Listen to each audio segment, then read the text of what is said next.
quite a bit of experience working with sites, and I have done other works that have to have science as a theme or relate to a scientific building. I try to find a way to develop a real relationship, a real sort of felt relationship with the context for the work, where the work's going to be.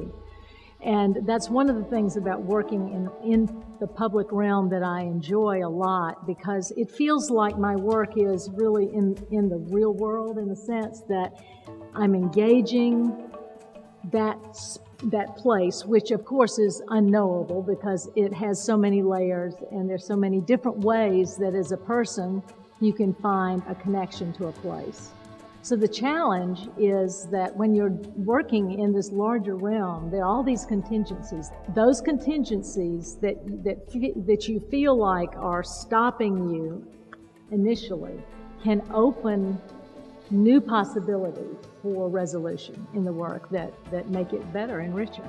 In a public project situation, I start out, as I said earlier, with learning about the site, the place, the context. I do research. I find some way to connect myself, in a meaningful way to how the space is used, what other contexts might be of interest. Maybe the geology of the area might have some input. What I want to do is I want to find some fresh way to engage the whole context of the work. And to do that, I have to sort of tease myself into not just doing what I've done in the past, right? But to sort of find some opening to interpret in a new way something that I've done. So I have these little books that I do, these little studies, they're little collages, little drawings over the years, and they have no particular thing except just the pleasure of doing them. And I don't think about them as great art, but they're like an inventory of just ideas. The concept for this project evolved over time, but I think that the real inspiration for it and the core of it came to me very early, and it was when I listened to the taped interviews with the head of the Biomedical Discovery District, the chancellor at that time, and it inspired me.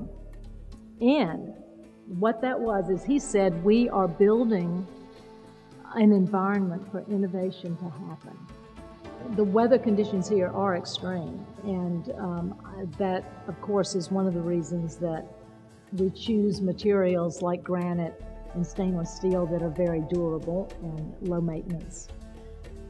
But I think the concept, I think the ideas fuel the choice of materials possibly more than that, although that is a really important aspect. And I think that one of the rich, the rich part of working in a public space is that it's always changing. The light's moving across the site and it's different throughout the year.